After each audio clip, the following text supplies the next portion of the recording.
Humanities കഫേയുടെ പുതിയൊരു വീഡിയോയിലേക്ക് ഏവർക്കും സ്വാഗതം. നമ്മളിന്ന് നോക്കാൻ പോകുന്നത് +1 സോഷ്യോളജിയുടെ രണ്ടാമത്തെ chapter terms, concepts and their use in sociology. ഈ ചാപ്റ്ററിൻ്റെ ഫസ്റ്റ് പാർട്ടാണ് ഈ ഒരു വീഡിയോ. ഈ ഒരു ചാപ്റ്ററിൻ്റെ പേര് പറയുന്ന പോലെ തന്നെ നമ്മൾ ഈ ചാപ്റ്ററിലൂടെ ഒരുപാട് ടേംസിനെയും കോൺസെപ്റ്റ്സിനെയും ഒക്കെ പരിചയപ്പെടുന്നുണ്ട്. ദെൻ അത് മാത്രമല്ല, ആ ടേംസിനൊക്കെ നമ്മുടെ സോഷ്യോളജിക്കകത്ത് എങ്ങനെയൊക്കെയാണ് ഉപയോഗിക്കുന്നതെന്നും നമ്മൾ ഈ ഒരു ചാപ്റ്ററിലൂടെ പഠിക്കുന്നുണ്ട്. ഓക്കെ, വളരെ ഇമ്പോർട്ടൻ്റ് ആണ് ഈ ഒരു ചാപ്റ്റർ എന്ന് പറയുന്നത്. സോ നമുക്ക് ഒന്നാമതായിട്ട് പഠിക്കാനുള്ളതാണ് സോഷ്യൽ ഗ്രൂപ്പുകളെ പറ്റിയിട്ട്, അഥവാ സാമൂഹിക സംഘങ്ങളെ പറ്റിയിട്ട്, അല്ലേ? അപ്പോൾ എന്താണ് ഗ്രൂപ്പ്? നിങ്ങൾക്കും ഗ്രൂപ്പുകൾ ഉണ്ടാവത്തില്ലേ? വാട്സാപ്പ് ഗ്രൂപ്പിൻ്റെ കാര്യമല്ല പറഞ്ഞേ, നമ്മുടെ എന്താ പറയുക വ്യക്തികളുമായിട്ട്, അല്ലേ, സമൂഹത്തിലെ മറ്റുള്ള വ്യക്തികളുമായിട്ടുള്ള ഒരു സംഘങ്ങൾ, അതാണ് സോഷ്യൽ ഗ്രൂപ്പ് എന്ന് പറയുന്നത്. നമുക്ക് സിംപ്ലി പറയുമ്പോൾ ഒരു കളക്ഷൻ ഓഫ് പീപ്പിൾ എന്ന് നമുക്ക് പറയാൻ പറ്റും, അല്ലെങ്കിൽ കളക്ഷൻ ഓഫ് ഇൻഡിവിജ്വൽസ് ആണ് എന്തെന്ന് പറയുന്നത് സോഷ്യൽ ഗ്രൂപ്പ് എന്ന് നമുക്ക് വേണമെങ്കിൽ പറയാം, അല്ലേ? സാമൂഹിക സംഘങ്ങൾ എന്ന് പറയുമ്പോൾ വ്യക്തികളുടെ ഒരു കൂട്ടമാണ്, അല്ലെങ്കിൽ വ്യക്തികളുടെ ഒരു സംഘമാണെന്ത് ഈ ഒരു സോഷ്യൽ ഗ്രൂപ്പ് എന്ന് പറയുന്നത്, അല്ലേ? എന്ന് പറയുമ്പോൾ ഇപ്പം നിങ്ങളുടെ ക്ലാസ്സിൽ തന്നെ നിങ്ങളിപ്പോൾ ഒരു 50 പിള്ളേരുണ്ടെങ്കിൽ നിങ്ങൾ 50 പേര് ഒറ്റ ഗ്രൂപ്പാണ്, അല്ലേ? അപ്പോൾ അവിടെ എന്ത് ഡെവലപ്പ് ചെയ്തു? ഒരു സോഷ്യൽ ഗ്രൂപ്പ് അവിടെ ഡെവലപ്പ് ചെയ്തു എന്ന് പറയുമ്പോൾ നിങ്ങൾ പരസ്പരം എന്ത് ചെയ്യുന്നുണ്ട്? ആശയങ്ങൾ കൈമാറുന്നുണ്ട്, അല്ലേ? സംസാരിക്കുന്നുണ്ട്, അങ്ങനെയൊക്കെ ചെയ്യുന്നില്ലേ? അപ്പോൾ നിങ്ങളുടെ ഇടയിൽ എന്തുണ്ട്? ഒരു ഗ്രൂപ്പ് ഉണ്ട്, മീൻസ് അതാണ് നമ്മൾ സോഷ്യൽ ഗ്രൂപ്പ് എന്ന് പറയുന്നത് വ്യക്തികൾക്കിടയിൽ. ഇനി നമ്മളിവിടെ കൺഫ്യൂസ്ഡ് ആക്കുന്ന ഒരു കാര്യമുണ്ട്. നമ്മൾ ഈ കാണുന്ന എന്താ പറയുക ആൾക്കൂട്ടങ്ങളില്ലേ, ഈ ആൾക്കൂട്ടങ്ങളെല്ലാം ഒരു സോഷ്യൽ ഗ്രൂപ്പ് എന്ന് പറയുന്ന ഗണത്തിൽ നമുക്ക് പെടുത്താൻ പറ്റുമെന്നുള്ളതാണ് ഇവിടെ പറയുന്നത്. എന്ന് പറയുമ്പോൾ ഫോർ എക്സാമ്പിൾ, നമ്മളിപ്പോൾ ബസ് സ്റ്റോപ്പിൽ പോവുകയാണ്. അപ്പോൾ അവിടെ ബസ് സ്റ്റോപ്പിൽ നമ്മളൊരു വലിയ ആൾക്കൂട്ടം നമ്മൾ കാണുകയാണ് ബസ്സിന് വേണ്ടിയിട്ട്. അപ്പോൾ ആ ഒരു ആൾക്കൂട്ടത്തെ മുഴുവനായിട്ട് നമുക്കൊരു സോഷ്യൽ ഗ്രൂപ്പ് എന്ന് പറയാൻ പറ്റുമായിരിക്കുമോ? സാമൂഹിക സംഘം എന്ന് പറയാൻ പറ്റുമോ? ഒരിക്കലും പറ്റത്തില്ല കേട്ടോ. കാരണം എന്താണ്? അവരപരിചിതരാണ്, അല്ലേ? അവർ പരസ്പരം എന്ത് ചെയ്യുന്നില്ല, അല്ലെങ്കിൽ എന്താണ് ആശയങ്ങൾ കൈമാറുകയോ സഹകരണമോ ഒന്നും അവർക്കിടയിൽ വരുന്നില്ല, അല്ലേ? എന്താണെന്ന് വെച്ചിട്ടുണ്ടെങ്കിൽ അവർ കുറച്ച് സമയത്തേക്ക്, അല്ലേ, താൽക്കാലികമായിട്ട് ഒരു ഗ്രൂപ്പ് പോലെ ഒന്നിച്ച് ചേരുന്നുവെങ്കിലും എന്താകുന്നുണ്ട്, പെട്ടെന്ന് തന്നെ അത് മാറിപ്പോകുന്നുണ്ട്, അല്ലേ? ബസ്സൊന്നും ആൾക്കാർ പോകത്തില്ല, അവിടെ കയറിയിരിക്കുമോ? ഇല്ലല്ലോ. അത് തന്നെയാണ് പറയുന്നത്. ഓക്കെ, അപ്പോൾ അങ്ങനെയുള്ള ഗ്രൂപ്പുകളെ പറയുന്ന പേരാണ് അഗ്രഗേറ്റ്സ് എന്ന് പറയുന്നത്. എന്താണ്? ആഗ്രഗേറ്റ്സ് എന്ന് പറയും, അല്ലാന്നുണ്ടെങ്കിൽ ക്വാസി ഗ്രൂപ്പ് എന്ന് പറയും. ഇത് 2 മാർക്കിന് നമുക്ക് ചോദ്യപേപ്പറിൽ ചോദിച്ചിട്ടുണ്ട് കേട്ടോ. അഗ്രഗേറ്റ്സ് അഥവാ ക്വാസി ഗ്രൂപ്പ് എന്താണെന്നുള്ളത് ഡിഫൈൻ ചെയ്യാൻ വേണ്ടിയിട്ട് ചോദിക്കും. എന്ന് പറയുമ്പോൾ എന്താണ് നമുക്ക് പറയേണ്ടത്? എല്ലാ ആൾക്കൂട്ടും എന്തല്ല, സാമൂഹിക സംഘങ്ങളല്ല. ഓക്കെ, അത് എന്താണ്? ആഗ്രഗേറ്റ്സ് എന്ന് പറയുമ്പോൾ നോക്കൂ, simply collections of people who are in the same place at the same time but share no definite connection with one another, അല്ലേ? ആ ഒരു സെൻറ്റൻസ് എഴുതിയാൽ മതി. എന്ന് പറയുമ്പോൾ എന്താണ്? വെറുതെ ഒരു ആൾക്കാരുടെ ഒരു കൂട്ടമാണോ, കളക്ഷനാണോ എന്ന് ചോദിച്ചാൽ അതെ. പക്ഷെ എന്താണ്? അവർക്ക് ഒരേ സ്ഥലത്ത് ഒരേ സമയത്ത് കാണപ്പെടുന്ന ഒരാൾക്കൂട്ടം, പക്ഷെ അവരെന്ത് ചെയ്യുന്നില്ല, അവർക്കിടയിൽ ഒരു കണക്ഷൻ ഇല്ല, ഒരു ഡെഫിനറ്റ് ആയിട്ട് ഒരു കൃത്യമായിട്ടൊരു ബന്ധം അവർക്കിടയിൽ വരുന്നില്ല. അങ്ങനെയുള്ള സിംപ്ലി കളക്ഷൻ ഓഫ് പീപ്പിളിനെ നമുക്ക് പറയാം എന്ത്? ആഗ്രഗേറ്റ്സ് അഥവാ ക്വാസി ഗ്രൂപ്പ് എന്ന് നമുക്ക് പറയാനായിട്ട് സാധിക്കും. ഓക്കെ, എന്ന് പറയുമ്പോൾ അവർ താൽക്കാലികമായിട്ട് ഒത്തുചേരുന്നു, പെട്ടെന്ന് അവർക്കിടയിൽ ഒരു കണക്ഷനും ഇല്ല, ഒരു ബന്ധവും ഇല്ല, അവർ പെട്ടെന്ന് തന്നെ അത് ആ ഒരു ഗ്രൂപ്പ് മാറിപ്പോവുകയും ചെയ്യുന്നുണ്ട്. ഓക്കെ, അതിന് എക്സാമ്പിളായിട്ടാണ് നമ്മുടെ ബസ് സ്റ്റോപ്പിലെ കാര്യം. ഇവിടെ ഇപ്പോൾ റെയിൽവേ സ്റ്റേഷനിലെ പാസഞ്ചേഴ്സ് വെയിറ്റ് ചെയ്യുന്നു, എയർപോർട്ട്, ബസ് സ്റ്റോപ്പിലൊക്കെ, പിന്നെ നമ്മുടെ സിനിമ ഓഡിയൻസ്, അല്ലേ? അപ്പോൾ ഇങ്ങനെയുള്ള ഇതൊക്കെ നമുക്ക് ഈ ആഗ്രഗേറ്റ്സ് അഥവാ ക്വാസി ഗ്രൂപ്പിന് എക്സാമ്പിളായിട്ട് നമുക്ക് പഠിക്കാൻ വേണ്ടിയിട്ട് പറ്റും. ക്ലിയർ ആവുന്നുണ്ടല്ലോ? അപ്പോൾ നമുക്ക് മനസ്സിലായി, എല്ലാ സോഷ്യൽ ഗ്രൂപ്പ് എന്ന് പറയുമ്പോൾ കളക്ഷൻ ഓഫ് പീപ്പിൾ ആണ്, പക്ഷേ അവിടെ എന്തുണ്ടാവണം? ആ വ്യക്തികൾക്കിടയിൽ ഒരു ബന്ധം അല്ലെങ്കിൽ ഒരു കണക്ഷൻ ഉണ്ടാവണം, അല്ലേ? അപ്പോൾ അങ്ങനെ കണക്ഷൻ ഇല്ലാത്ത ഗ്രൂപ്പുകളെ നമ്മൾ പറയുന്ന പേരാണ് സോഷ്യൽ ഗ്രൂപ്പ് എന്നല്ല, ആഗ്രഗേറ്റ്സ് അഥവാ ക്വാസി ഗ്രൂപ്പ് എന്നാണ് നമ്മൾ വിളിക്കുന്നത്. അപ്പോൾ സോഷ്യൽ ഗ്രൂപ്പ് എന്താണ്, ആഗ്രഗേറ്റ്സ് അഥവാ ക്വാസി ഗ്രൂപ്പ് എന്താണെന്നുള്ളത് ക്ലിയർ ആയിട്ട് ആ ഒരു വ്യത്യാസം മനസ്സിലായല്ലോ, അല്ലേ?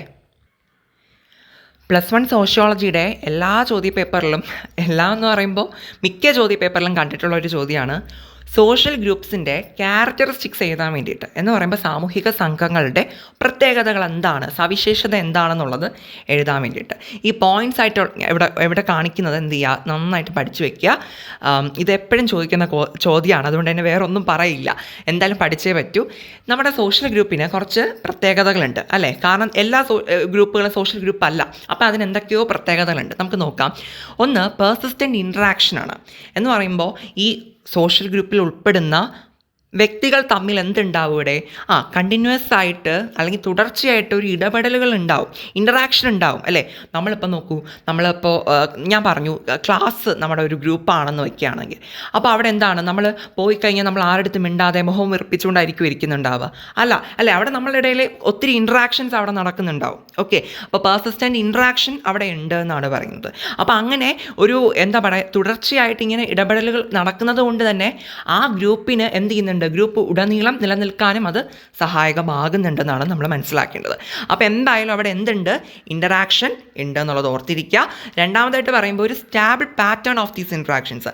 ഈ ഒരു ഇൻട്രാക്ഷൻസിനൊക്കെ എന്താണ്, ഒരു സ്ഥിരതയുള്ള ഒരു എന്താ പറയുക, അതിനൊരു സ്റ്റേബിളായിട്ടൊരു പാറ്റേൺ ഉണ്ടായിരിക്കും. എന്ന് പറയുമ്പോൾ ഇന്ന് ഇൻട്രാക്ട് ചെയ്തു, നാളെ ഇൻട്രാക്ട് ചെയ്യുന്നില്ല, മറ്റൊന്ന് ഇൻട്രാക്ട് ചെയ്യുന്നു, അങ്ങനെ എന്തെങ്കിലും ആണോ? അല്ല, ഇൻട്രാക്ഷൻ എന്ന് പറയുന്നത് ഉടനീളം നിലനിന്ന് പോകുന്ന ഒരു സംഭവമായിട്ടാണ് നമുക്ക് സോഷ്യൽ ഗ്രൂപ്പിൽ കാണാനായിട്ട് പറ്റുന്നത്. അതിനൊരു സ്റ്റേബിളായിട്ടൊരു പാറ്റേൺ ഉണ്ട് എന്ന് പറയുകയാണ്. പിന്നെ പറയുന്ന ഏറ്റവും ഇമ്പോർട്ടൻ്റ് ആയിട്ടുള്ള കാര്യമാണ് ഈ സെൻസ് ഓഫ് ബിലോങ്ങിങ്. ഈ വേർഡ് അവിടെ വരണം നിങ്ങൾ എഴുതുമ്പോൾ. സെൻസ് ഓഫ് ബിലോങ്ങിങ് എന്ന് പറയുമ്പോൾ നമ്മളൊരു ഗ്രൂപ്പിൽ പെടുന്നു അല്ലെങ്കിൽ ഉൾപ്പെടുന്നു എന്നുള്ള നമുക്ക് തന്നെയുള്ള ഒരു തോന്നലാണ്. മനസ്സിലാവുന്നുണ്ടോ? അതായത് ഇപ്പം നമ്മൾ ഹ്യൂമാനിറ്റീസ് കുട്ടികളാണെന്ന് വയ്ക്കുക. അപ്പം നമ്മൾ ഹ്യൂമാനിറ്റീസ് ക്ലാസ്സിൽ 50 കുട്ടികളുണ്ട്. അപ്പോൾ എന്താ, നമുക്ക് ഒരു തോന്നൽ വരത്തില്ലേ, നമ്മൾ ഹ്യൂമാനിറ്റീസിലെ പിള്ളേരാണ് അല്ലേ എന്നൊരു ഫീലിംഗ് വരത്തില്ലേ, നമ്മൾ ഒറ്റക്കെട്ടാണ് എന്നൊരു ഫീലിംഗ്. അതാണ് ഈ സെൻസ് ഓഫ് ബിലോങ്ങിങ് എന്ന് പറയുന്നത്. മനസ്സിലാവുന്നുണ്ടോ?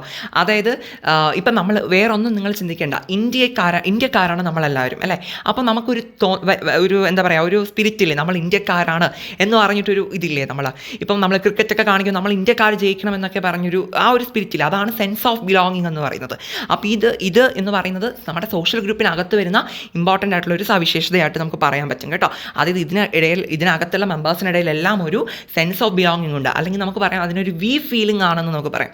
നമ്മൾ എന്നുള്ളൊരു തോന്നൽ അവരുടെ മനസ്സിൽ ഉണ്ടെന്ന് നമുക്ക് പറയാൻ പറ്റും, ഫീലിംഗ് കേട്ടോ. ഇനി അടുത്ത് പറയുന്ന ഒരു കാര്യമാണ് എന്താണ്, ഷെയർഡ് ഇൻട്രസ്റ്റ് എന്നാണ് പറയുന്നത്. ഓക്കെ, ഷെയർഡ് ഇൻട്രസ്റ്റ് എന്ന് പറയുമ്പോൾ വേറൊന്നുമില്ല, എന്താണ്, പരസ്പരം അങ്ങോട്ടും ഇങ്ങോട്ടും ഷെയർ ചെയ്യുന്ന താല്പര്യങ്ങളാണ് ഈ മെമ്പേഴ്സിനിടയിൽ ഉണ്ടാവുക. സോഷ്യൽ ഗ്രൂപ്പിലുള്ള വ്യക്തികൾക്കിടയിൽ എന്തായിരിക്കും ഉണ്ടാവുക, പരസ്പരം അങ്ങോട്ടും ഇങ്ങോട്ടും ഷെയർ ചെയ്യുന്ന ഇൻട്രസ്റ്റ്, പൊതു താല്പര്യങ്ങൾ അവർക്ക് ഉണ്ടായിരിക്കും എന്ന് പറയുന്നുണ്ട്. പിന്നെന്താണ്, acceptance of common norms and values. ഇവർ ഈ ഗ്രൂപ്പിൻ്റേതായിട്ടുള്ള ചില എന്താണ് ചട്ടങ്ങളും നിയമങ്ങളും മൂല്യങ്ങളും ഒക്കെ എന്ത് ചെയ്യുന്നുണ്ട്, ഇവർ പരസ്പരം അംഗീകരിക്കുന്നുണ്ട് അല്ലേ. മനസ്സിലാവുന്നുണ്ടോ? ആ ഒരു സോഷ്യൽ ഗ്രൂപ്പിൻ്റേതായിട്ടുള്ള നോംസും വാല്യൂസും ഒക്കെ എന്ത് ചെയ്യുന്നുണ്ട്, ഇവർ ഈ മെമ്പേഴ്സ് എല്ലാവരും പരസ്പരം അംഗീകരിക്കുന്നുണ്ട്. ഇനി അടുത്ത ലാസ്റ്റ് പറഞ്ഞ ഒരു ഡിഫൈനബിൾ സ്ട്രക്ചർ ഉണ്ട് എന്ന് പറയുമ്പോൾ ഈ ഒരു സോഷ്യൽ ഗ്രൂപ്പ് ആണെങ്കിൽ അതിൽ അതിൻ്റേതായിട്ടുള്ള ഒരു ഘടന ഉണ്ടാവുമെന്ന് പറയാം നമുക്ക്. ഓക്കെ, ഇപ്പം നമ്മുടെ കുടുംബശ്രീ എന്ന് പറയുന്നത് അഥവാ സെൽഫ് ഹെൽപ്പ് ഗ്രൂപ്പ്സ് അല്ലേ. അപ്പോൾ കുടുംബശ്രീ എന്ന് പറയുന്ന ഒരു സോഷ്യൽ ഗ്രൂപ്പാണ്. പക്ഷേ അതെ, കുടുംബശ്രീ എന്ന് പറയുന്ന സോഷ്യൽ ഗ്രൂപ്പാണ്. അതിനകത്ത് എന്തുണ്ട്, ആ ഒരു കുടുംബശ്രീ പ്രവർത്തിച്ച് പോകുന്നൊരു ഡിഫറെൻറ്റ് സ്ട്രക്ചർ ബേസ് ചെയ്തിട്ടാണ് അല്ലേ. അതിനൊരു കൃത്യമായിട്ട് നിർദ്ദേശിക്കപ്പെട്ടുള്ള ഒരു ഘടനയുണ്ട്. ആ ഘടന ബേസ് ചെയ്തിട്ടാണ് അത് ഫങ്ഷൻ ചെയ്ത് പോകുന്നത്. അത് ഞാൻ എക്സാമ്പിളായിട്ട് പറഞ്ഞതേ ഉള്ളൂ. എല്ലാ സോഷ്യൽ ഗ്രൂപ്പുകൾക്കും ഒരു സ്ട്രക്ചർ ഉണ്ട്. അപ്പോൾ ഈ പോയിന്റ്സ് നിങ്ങൾ ഓർത്തിരിക്കുക. ഇൻട്രാക്ഷൻ ഉണ്ട്, ഇടപെടലുകളുണ്ട്, ആ ഇൻട്രാക്ഷൻസിനൊക്കെ ഒരു പാറ്റേൺ ഉണ്ട്. പിന്നെ അത് മാത്രമല്ല ഒരു സെൻസ് ഓഫ് ബിലോങ്ങിങ് അഥവാ ഫീലിംഗ് അല്ലേ, നമ്മൾ ഒന്നാണെന്നുള്ള ഒറ്റക്കെട്ടാണ് എന്നുള്ളൊരു ഫീലിംഗ് നമുക്ക് വരുന്നുണ്ട്. പിന്നെന്താണ്, പരസ്പരം ഷെയർ ചെയ്യപ്പെടുന്ന ഇൻട്രസ്റ്റുകളാണ് നമുക്കുള്ളത്. നമ്മൾ ഈ ഒരു സോഷ്യൽ ഗ്രൂപ്പിൻ്റെ നോംസും വാല്യൂസൊക്കെ ആക്സെപ്റ്റ് ചെയ്യുന്നുണ്ട്. ഈ ഒരു സോഷ്യൽ ഗ്രൂപ്പിന് കൃത്യമായിട്ടൊരു സ്ട്രക്ചറും ഉണ്ടെന്ന് പറയുന്നുണ്ട്. ഓക്കെ, അപ്പോൾ ഇത് എന്താണെന്നറിയോ, ഈ ഒരു ചോദ്യം നമ്മൾ 3 മാർക്ക് 4 മാർക്കിനൊക്കെ ചോദിക്കാറുണ്ട്. പോയിൻറ്റ്സ് ഒക്കെ എഴുതി വെച്ചാൽ മതി. നിങ്ങൾ പക്ഷേ എഴുതുമ്പോൾ കുറച്ചുകൂടി എൻ്റെ ഒരു ഇതിന് പറയാണ്, നമ്മൾ ഈ ഒരു ചോദ്യം വന്നാലും നമ്മൾ സോഷ്യൽ ഗ്രൂപ്പ് എന്താണെന്നുള്ളത് ജസ്റ്റ് ഒരു വരിയിൽ എന്തെങ്കിലും മെൻഷൻ ചെയ്തിട്ട് ഈ ഒരു ക്യാരക്ടറിസ്റ്റിക്സ് എവിടെ എഴുതുമ്പോൾ കുറച്ചുകൂടി ബെറ്റർ ആയിരിക്കും കേട്ടോ. നമ്മൾ ആൻസറിനെ ഇമ്പ്രസ് ചെയ്യാൻ വേണ്ടിയിട്ട് അത് നല്ലതാണ്. ഓക്കെ, അപ്പോൾ എന്തായാലും ഈ ഒരു പോയിൻറ്റ്സ് ഒക്കെ നിങ്ങൾ പഠിച്ചു വെച്ചേക്കുക. ഇനി നമ്മൾ ഇതുവരെ പറഞ്ഞ ഈ സോഷ്യൽ ഗ്രൂപ്പിനെ കുറിച്ചിട്ട് ചെറുതായിട്ടൊരു ഡെഫിനേഷൻ ഇവിടെ കിടപ്പുണ്ട്. ഇതുകൂടി വായിച്ചു കഴിഞ്ഞാൽ നിങ്ങൾ പക്കയാണ് ഗൈസ്, വേറെ കുഴപ്പമൊന്നും ഉണ്ടാവില്ല. നോക്കിക്കോളൂ, social group thus refers to a collection of continuously interacting persons who share common interest, culture, values and norms within a given society. നമുക്ക് ഈ ഒരു സെൻറ്റൻസ് പഠിച്ചു വെച്ചാൽ എവിടെ വേണോ എഴുതാം. എന്താണ് സംഭവം, നമ്മുടെ സമൂഹത്തിൽ എന്താണ് പരസ്പരം ഇൻട്രാക്ട് ചെയ്യും, അതുപോലെ തന്നെ അവരുടേതായിട്ടുള്ള പൊതുവായിട്ടുള്ള താല്പര്യങ്ങൾ ഷെയർ ചെയ്യും. താല്പര്യങ്ങൾ മാത്രമല്ല, അവരുടെ സംസ്കാരം, വാല്യൂസ്, നോംസ് ഇതെല്ലാം ഷെയർ ചെയ്യുന്ന ഒരു കൂട്ടം ആൾക്കാർ അല്ലേ. ഇങ്ങനെയുള്ള ആൾക്കാരെയാണ് നമ്മൾ സോഷ്യൽ ഗ്രൂപ്പ് എന്ന് പറയുന്നത്. എന്ന് പറയുമ്പോൾ കണ്ടിന്യൂസ് ആയിട്ട്, ഓക്കെ, അതാണ് അവിടുത്തെ വേർഡ്. എന്താണ്, തുടർച്ചയായിട്ട് പരസ്പരം ഇൻട്രാക്ട് ചെയ്യും, അതുപോലെ തന്നെ അവരുടെ കോമൺ ഇൻട്രസ്റ്റും കൾച്ചറും വാല്യൂസും നോംസും എല്ലാം ഷെയർ ചെയ്യുന്ന ഒരു കൂട്ടം ആൾക്കാർ.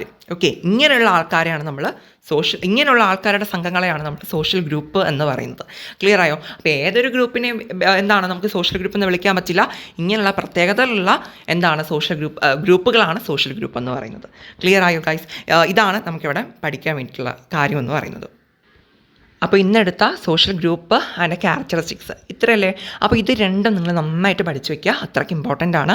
ഇനി എന്തെങ്കിലും ഡൗട്ട്സ് ഉണ്ടെങ്കിൽ കമൻറ്റിൽ അറിയിക്കുക.